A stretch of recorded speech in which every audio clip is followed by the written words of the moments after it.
Hello guys and welcome back to Haymanager with me, Alex, and today we have got episode 9 of Hammer Time, and it's the FA Cup third round against Boston United. So since last time we've had a bit of a mixed bag of results. So we left off where we beat Young Boys 1-0, Issa Diop getting the header that we needed to finish top of the European group. That draw has been done, I believe anyway, or it's going to come up regardless. And then we played Watford, we won 3-2, nice little win in the 92nd minute with Jared Bowen, a bit of a back and forth game there. I think they scored, we scored in the 70th and they scored in the 77th, we scored in the 78th. And they scored in the 88th and the 92nd. So the last 20 minutes were manic, absolutely manic. Then an absolute shambles against Newcastle. 3 days later, we had to rotate the side out a little bit. At half-time, things are going well. 4-1, Mark Noble scores. Then Joe Linton scores in the 57th minute. I thought, right, let's change up my tactics, try and change things up. To which Joe Willock then scores and Isaac Hayden scores twice. And we're suddenly 4-1 down. By the way, Hansi Flick is the manager of Newcastle, which I think is absolutely bonkers considering where he was.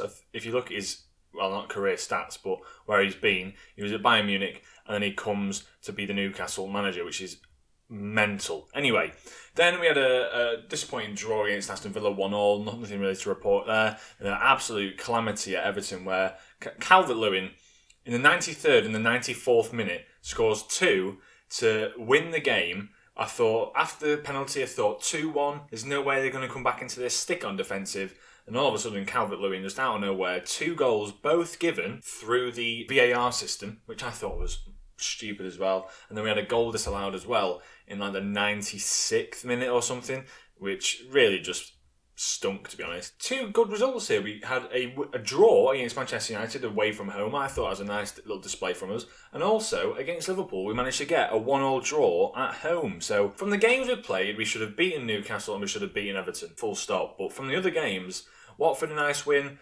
United and Liverpool, 2 draws there. That leaves us in the predicament which we are in today. We're in 14th. It's not brilliant. We could potentially go up to 11th, but we're looking at mid-table, trying to get around that 10th spot. We're only sitting 6 points off of 8th, which isn't bad, I don't think. 6 points is not bad at all. It's 2 wins in it. 17 games left. Plenty of games to go. If you want to look any higher than that, 11 points to 7th, but I don't think we're going to do that well. Since last time, a lot of transfers have come through, and I mean a lot of them. Transfer history, we can look at who's come in during this period. So Masaccio came in as the free transfer. He's come in. He's worth around about 13 million, which I'm very happy with. He's just going to be not a backup centre-back, but he's going to be playing decent enough games for us, just like a little backup sort of player, because we do play 5 at the back, so we need that type of player in there. Then Danny Ceballos has come in to play the Met-Sala role that I want to try and adapt into our system. We'll have to see what goes on with that, but he's coming on loan. Transfer value, I think we've got an optional fee of 1.2 million if we want to, but we'll have to see whether or not that goes through, because we've got a nice little player that's coming as well. Sam Johnstone came in for 2.3 million. Nice little goalkeeper. I think I explained last time about him being a nice goalkeeper for the next 5 years or so. Just a really nice backup keeper until we get a strong keeper in. Then Thiago Almada, he's been probably the best player to buy on FM for a while. He's just so cheap when you bring him in. We've only paid 12.5 million for, well, we've paid 4.5 million up front, 17.5 million potentially in full fees, but he's worth 45 million. He's a very good player. I need to try and get him in the side when I can. Ben Quinn, a young player, only 17, looked like he had decent potential. Questioning whether or not I should have bought him now, but I've only paid 150k for him, so we'll see how he develops. He's in the under-18s. Jordan Lukaku's come in on loan, as you know, just as a backup really, because conveniently Cresswell has been injured, so that's a good little signing there. And then Dion Lopey, a nice little player really, only 19. He's in the under-23s for me at the moment, but physically not fantastic, and mentally towards the top not fantastic, but he looks a decent enough player. I've only signed him for 750k, so it's not like it's the end of the world in terms of anything, but potentially could be a pretty good player, as you can see here. Potential ability, 3.5 stars-ish, maybe 3 stars, just a decent enough player. So that's that, and this is the new system. I'm going to try and play against the likes of Boston, and I'm going to try diamond. I'm going to put a diamond in the middle. We're going to attack much wider. So obviously Kobayas can get wide, Souček can get wide. Declan Rice plays that preferred role in that deep line playmaker role, which I need to play him in. Almada fits in the system really well. He's an attacking midfielder. Antonio and Bowen's still going to be up front. This striker situation isn't brilliant. But as you can see here, we've got a nice bit of depth now. 4 nowls. We've got Aaron Cresswell if you need to bring him in. Fabianski's on the bench because Areola's still here. Kufal, Zuma, Yarmolenko, Vlasic, Ben Rama, Issa Diop, Masuaku, Lanzini's leaving us soon. He'll go. Alex Kral if we need him. So Sam Johnstone going to start obviously in this game, but we've got a very good side to play against this Boston side. Lukaku getting his debut as well. I'm going to introduce the team to the players to the team. Just try and see what they can do out there. I'll submit the team now. I'm hoping Almada has a great first game for us. Craig Elliott is their manager. We're going to pump up the fist. This match we should be winning. Thiago Almada feeling the pressure.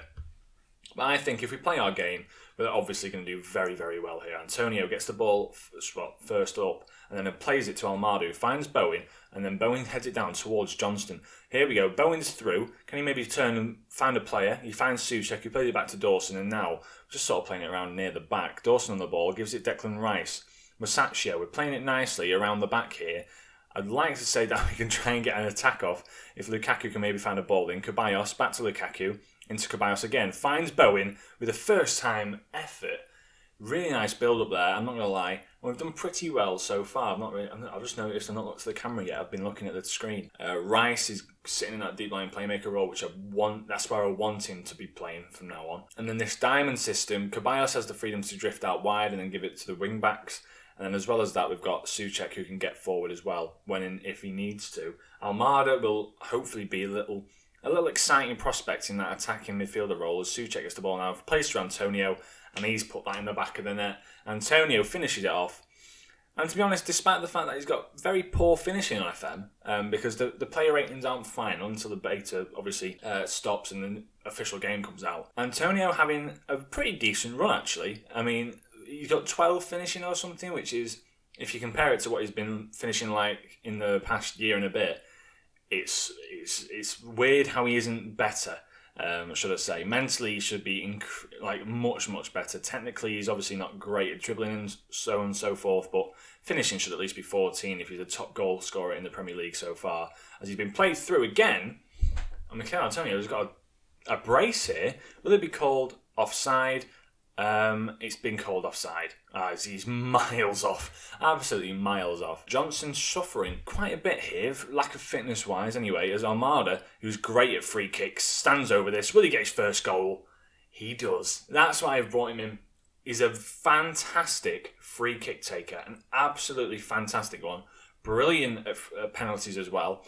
As you can see here, look at that. Dainty little dink over the wall, into the back of the net.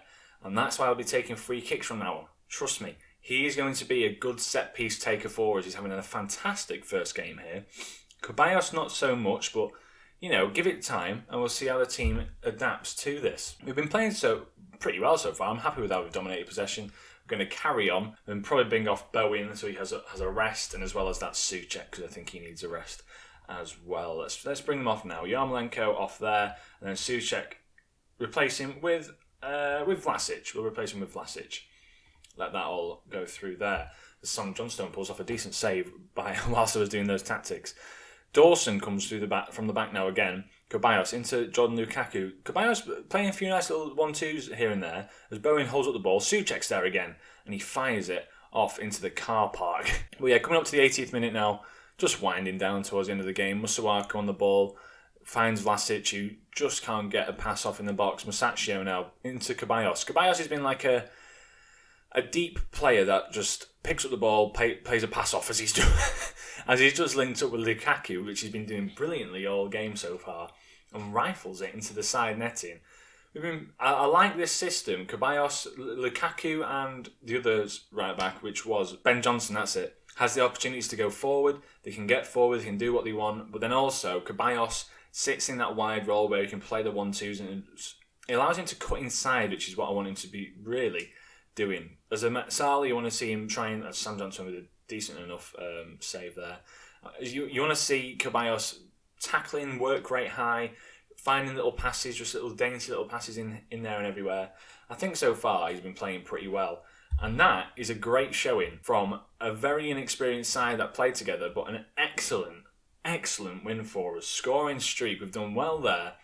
And that puts us through into the next round of the FA Cup. What we're doing now, we're going to go forward. We've got international duty, a bit of, I think it's the African Cup of Nations going on. And then schedule-wise, this is what's going to be coming up soon. So we've had a decent start. We've now got 3 big games in a row, then the FA Cup again.